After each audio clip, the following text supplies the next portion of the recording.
Hansı ifadələr doğrudur? Mail müstəvi üzrə bərabər sürətlə qaldırılan cismin zaman keçdikcə. Gəlin əvvəlcə biz mail müstəvi şəkli çəkək burada və tutaq ki, hər hansı bir M kütləli bir cismi bu mail müstəvi üzrə yuxarı doğru qaldırmış olaq. Burada bərabər sürətli hərəkət olduğuna görə təbii ki, zaman keçdikcə kinetik enerji burada dəyişə bilməz. Çünki sürət sabit, kütlə sabit, onda təbii ki, kinetik enerji özü də sabit qalmalıdır. Onda kinetik enerji dəyişmir cavabını götürməliyəm. Potensial enerji, baxın, əgər biz yer səthini 0-cı səviyyə olaraq götürsək, onda yer səthindən yuxarı doğru qaldırılan, yəni hündürlüyü artan, yuxarı doğru qaldırılan cismin potensial enerjisi əlbəttə ki, artmalıdır. Y potensial bərabərdir mgh-dır.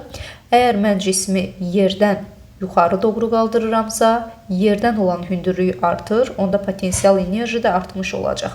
Yəni 4-ü götürməliyəm. Tam mexaniki enerji bildiyimiz kimi potensial və kinetik enerjilərin cəmi olacaq burada.